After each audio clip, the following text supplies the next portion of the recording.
By 1945, the tides of World War II had shifted decisively against Nazi Germany. The Third Reich, which once spanned much of Europe, was now crumbling under the relentless advance of Allied forces from all directions. The dream of a thousand-year Reich had turned into a nightmare of desperation and defeat.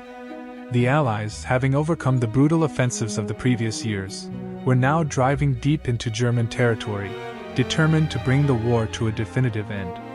The situation for Germany was bleak. In the West, American, British, and Canadian forces had surged forward following the successful D-Day landings in Normandy in June 1944. After months of grueling battles, including the liberation of Paris and the bloody conflict of the Battle of the Bulge, the Western Allies had crossed the Rhine River and were advancing with overwhelming momentum. Major German cities lay exposed to their onslaught, and the once dominant Wehrmacht was retreating on all fronts, unable to stem the tide of defeat. To the east, the Soviet Union had mounted a ferocious counteroffensive. The Red Army, driven by a thirst for revenge after the atrocities committed by Nazi forces during their invasion of the Soviet Union, was methodically dismantling German defenses. By early 1945, they had recaptured much of Eastern Europe, pushing through Poland, Hungary, and Czechoslovakia. The advance was relentless, and the Soviet forces showed no mercy as they bore down on the heart of Nazi Germany. For the German people, the Red Army's approach was a harbinger of destruction, bringing with it tales of retribution and violence that terrified civilians and soldiers alike. Germany itself was in ruins. Years of sustained bombing campaigns by the Allies had devastated its infrastructure. Cities like Hamburg, Dresden, and Berlin bore the scars of relentless air raids, with entire neighborhoods reduced to rubble. Factories, railways, and bridges were obliterated, crippling the economy and the ability to sustain the war effort. Food shortages became severe, and the civilian population suffered under the weight of deprivation and despair. Morale, once buoyed by propaganda and promises of victory, had collapsed as the reality of impending defeat became undeniable. Amid this chaos, Adolf Hitler remained defiant. From his bunker in Berlin, the Führer issued orders to his generals, clinging to the belief that Germany could somehow turn the tide. His strategy of holding on to every inch of territory at all costs had overstretched the Wehrmacht, leaving key positions vulnerable to Allied attacks. Hitler's refusal to allow tactical withdrawals resulted in catastrophic losses, as divisions were surrounded and annihilated. The once feared German military machine was now a shadow of its former self, crippled by shortages of manpower, fuel, and ammunition. The collapse of Nazi Germany was further hastened by internal dissent and disarray within the Nazi leadership. As defeat loomed, some high-ranking officials sought to save themselves, distancing themselves from Hitler's increasingly erratic commands. Others, still loyal to the Führer, clung to the delusion of a miraculous victory, fueling infighting and mistrust. The Nazi propaganda machine continued to churn out messages of resistance and ultimate triumph, but these hollow words failed to inspire a population that had grown weary of war. The Allies' coordinated efforts were key to Germany's impending downfall.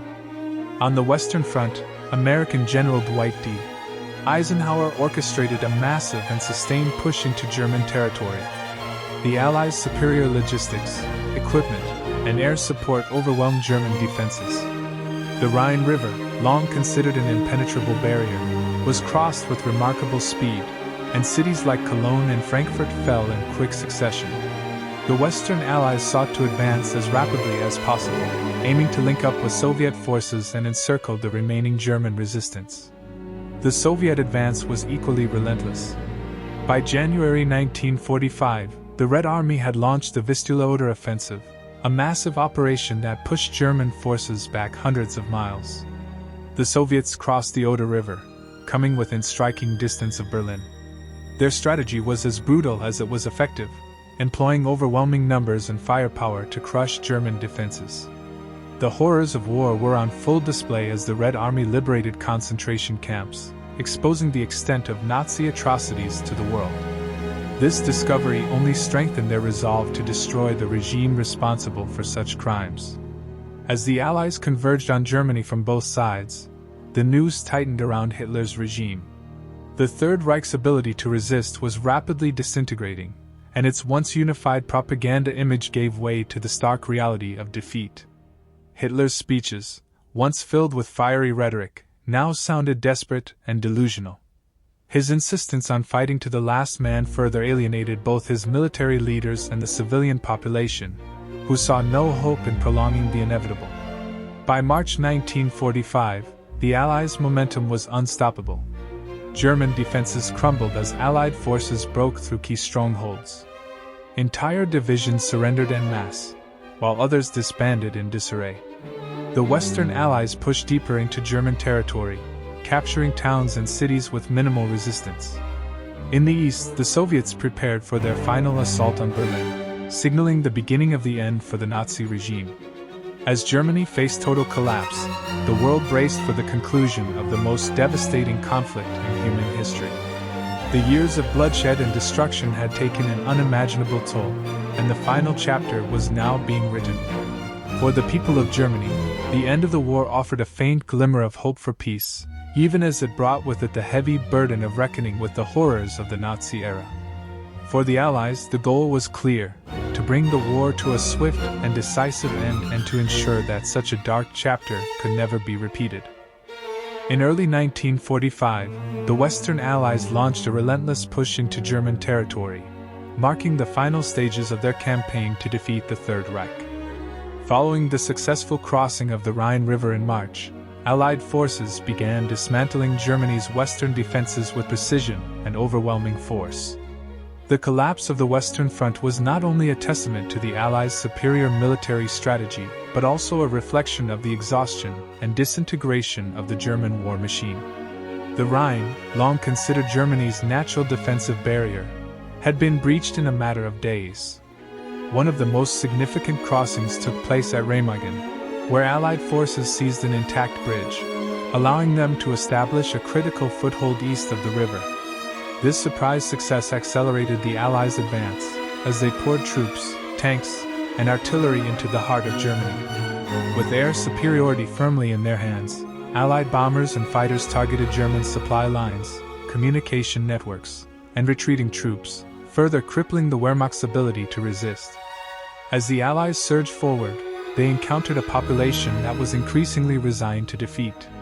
German soldiers, many of them inexperienced conscripts or older men called up in desperation, were no match for the well-equipped and battle-hardened Allied forces. Entire units surrendered without a fight, preferring captivity to certain death on the battlefield. In some cases, local civilians raised white flags, hoping to avoid the destruction that often accompanied Allied offensives.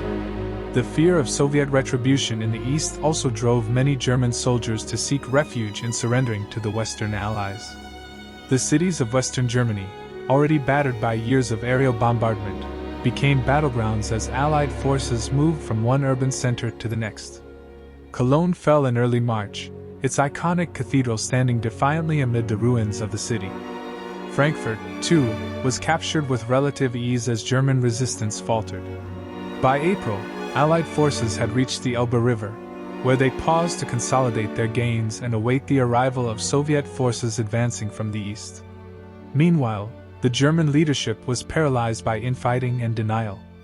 Adolf Hitler, still ensconced in his Berlin bunker, refused to acknowledge the reality of the situation.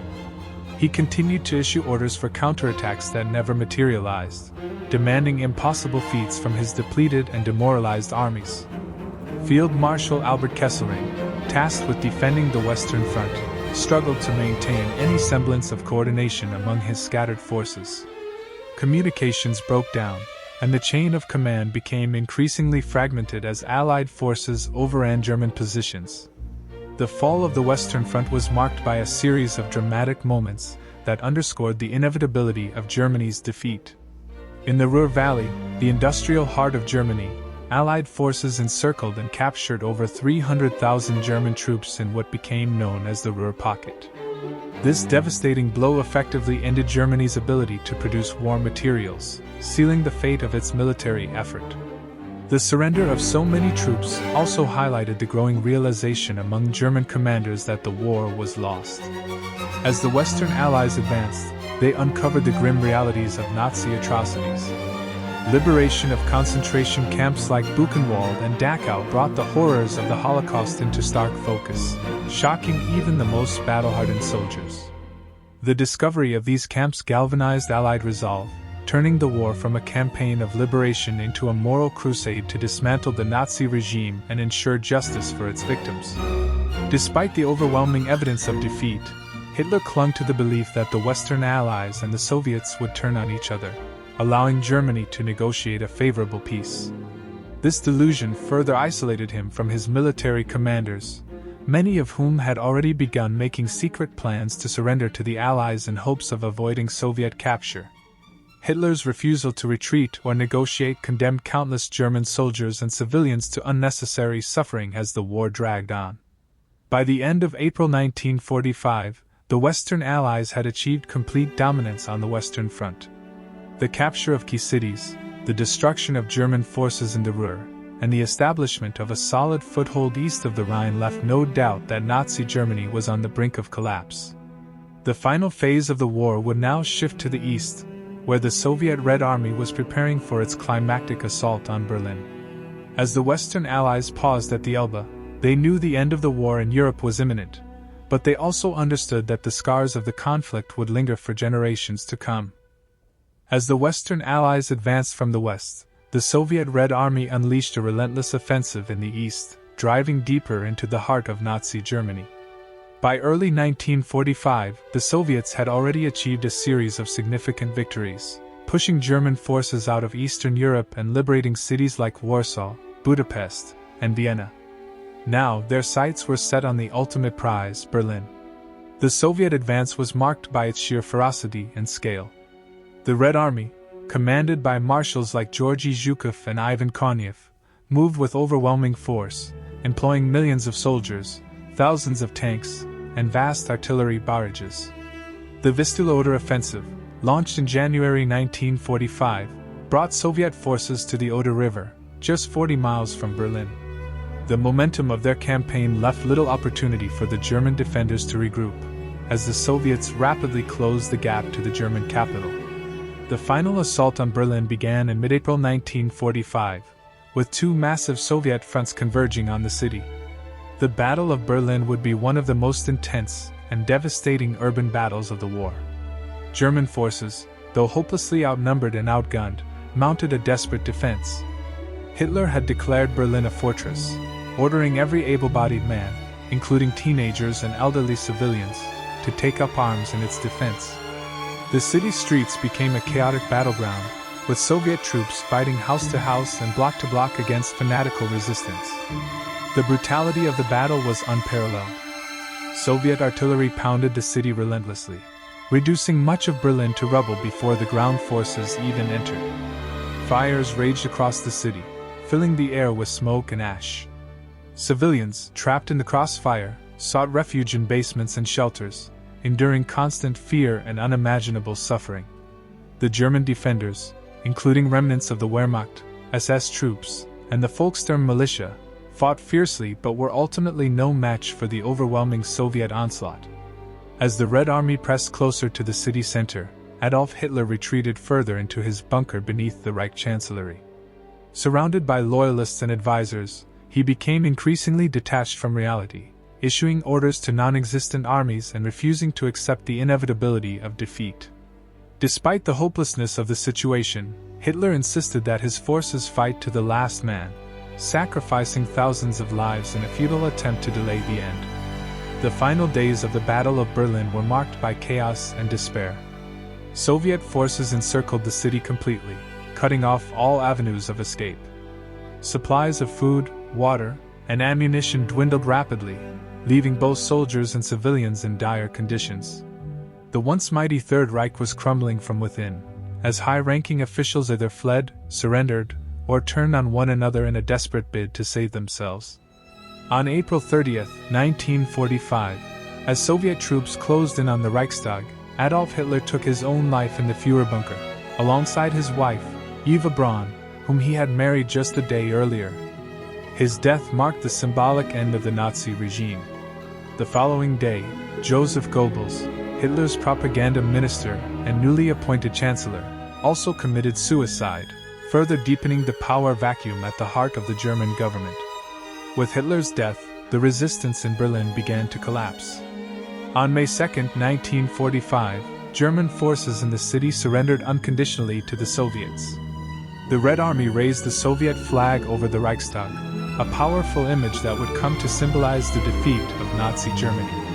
The battle was over, but the toll was staggering. Tens of thousands of soldiers and civilians had died in the fighting, and much of Berlin lay in ruins. The fall of Berlin marked the final decisive blow against Nazi Germany. The city's capture by the Soviets ensured that the Red Army would dominate post-war Eastern Europe, shaping the geopolitical landscape of the region for decades to come. For the German people, the end of the battle signaled both liberation from the Nazi regime and the beginning of a harsh occupation by the victorious Allies. Even as the Battle of Berlin ended, the repercussions of the conflict were only beginning to unfold. The Soviet Union's role in the victory over Nazi Germany elevated its status as a global superpower. But the devastation it wrought on Berlin left deep scars that would take generations to heal. For the Allies, the war in Europe was all but over, with only the formalities of surrender remaining.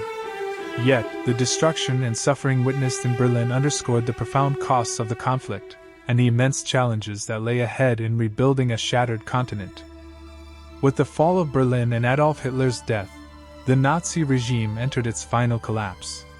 Across Germany, remnants of the Wehrmacht and SS forces either surrendered or were systematically destroyed. The once powerful Third Reich was now a fragmented shell, with its leadership decimated and its military unable to continue organized resistance.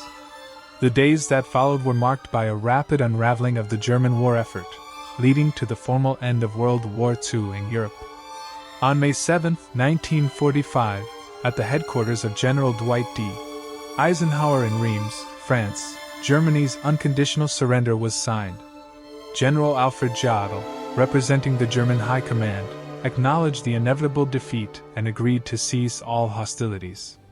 The surrender was effective as of May 8, marking victory in Europe, D-Day. The signing brought an official end to 6 years of devastating conflict across the continent.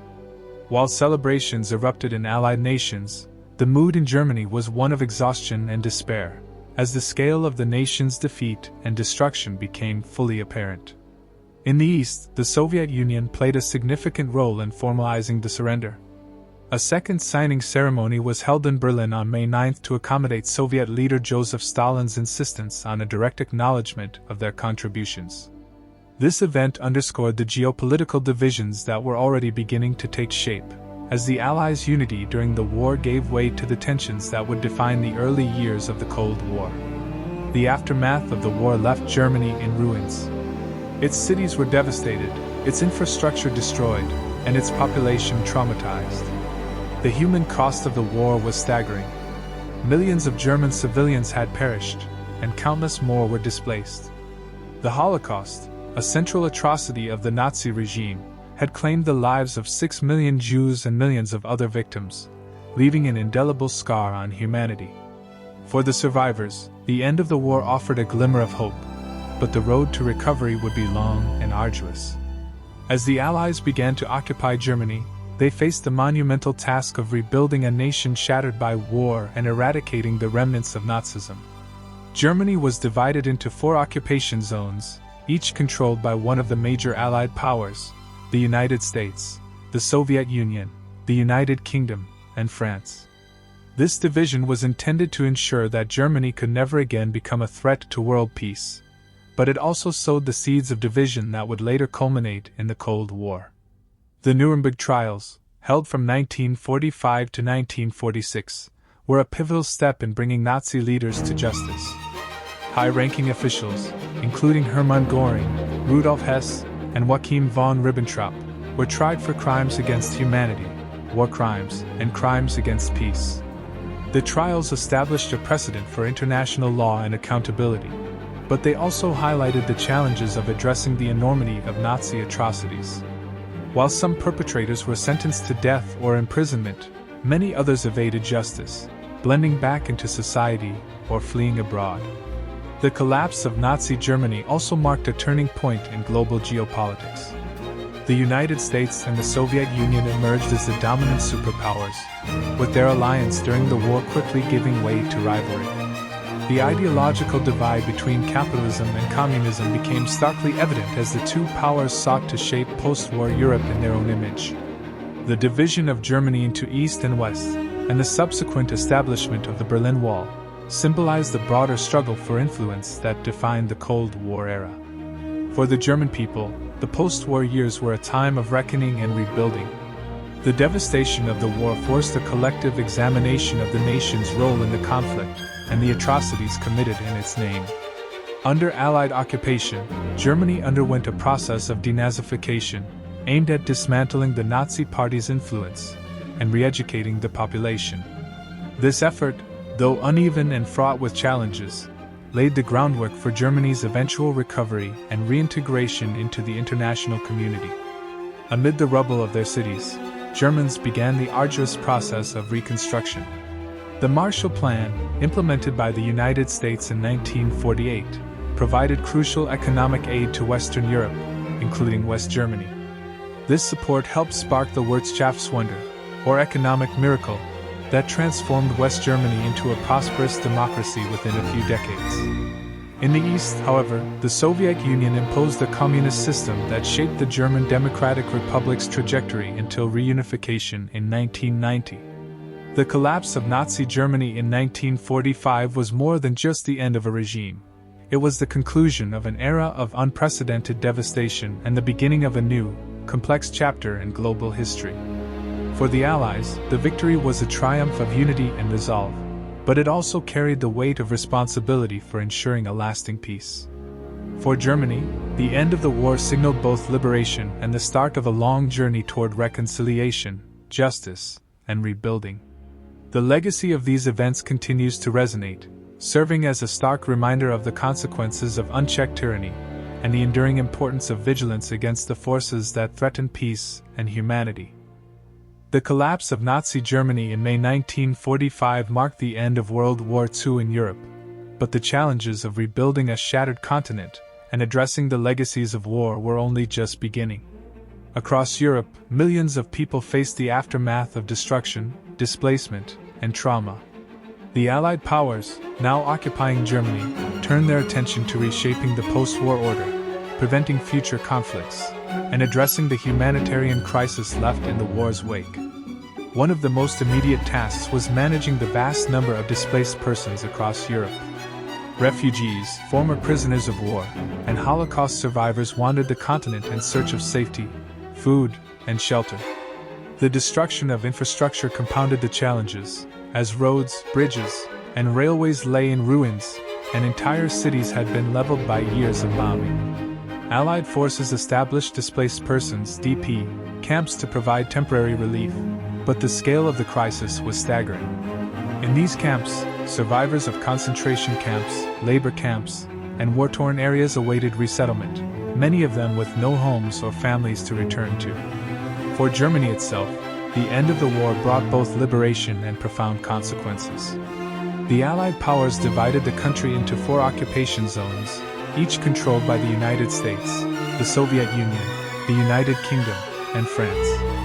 Berlin, the capital, was similarly divided, despite being located within the Soviet zone. The Allies worked to dismantle the remnants of the Nazi regime through a process known as denazification, which aimed to purge Nazi influence from political, economic, and social institutions. Public officials, educators, and other figures associated with the Nazi Party were removed from their positions, while propaganda materials were destroyed. Denazification also included efforts to hold Nazi leaders accountable for their crimes. The Nuremberg trials, held between 1945 and 1946, were a landmark moment in international law and justice. High-ranking Nazi officials faced charges of crimes against humanity, war crimes, and waging aggressive war. The trials brought to light the atrocities of the Holocaust and other war crimes, providing a detailed record of the Third Reich's actions. While many of the accused were convicted, some escaped justice, and the process of reckoning with the past remained contentious and incomplete. At the same time, Germany's economic and political future was uncertain. The devastation of its industrial base, combined with the burden of reparations and occupation, posed significant challenges. In the Western zones, the United States and its allies began to promote economic recovery and democratic governance as a bulwark against the spread of communism. The Marshall Plan, launched in 1948, provided vital economic aid to Western Europe, including West Germany, helping to rebuild infrastructure and stimulate growth. In the Soviet-occupied zone, a different trajectory unfolded. The Soviet Union sought to establish a socialist state, expropriating large estates and nationalizing industries. This divergence between the Western and Eastern zones laid the groundwork for the eventual division of Germany into two separate states: the Federal Republic of Germany, West Germany, and the German Democratic Republic, East Germany. The ideological rift between the United States and the Soviet Union, once allies against Nazi Germany, deepened into the Cold War, with Germany at its epicenter. Beyond Germany, the broader geopolitical order underwent significant transformation. The United Nations was established in 1945 to promote international cooperation and prevent future conflicts. The horrors of World War II, particularly the Holocaust, also spurred the creation of international frameworks to protect human rights, such as the Universal Declaration of Human Rights in 1948. These efforts reflected a collective determination to learn from the failures of the past and to build a more just and stable world. The collapse of Nazi Germany also had profound effects on the global balance of power. The United States and the Soviet Union emerged as the dominant superpowers, ushering in an era of bipolar geopolitics. Europe, once the center of global influence, found itself divided and dependent on the competing agendas of these two powers. The ideological battle between democracy and communism would define the second half of the 20th century, with the remnants of World War II shaping conflicts and alliances around the world. For the survivors of the war, rebuilding their lives was a monumental challenge.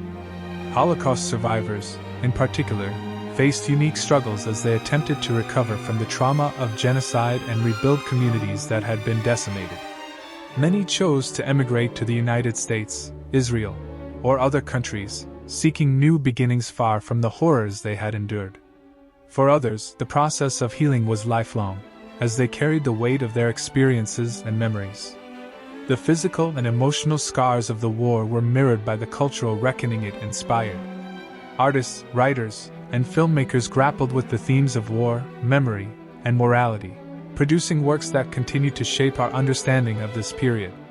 From the diaries of Anne Frank to films like Schindler's List, the stories of those who lived through the war have become enduring reminders of the consequences of hatred, intolerance, and unchecked power.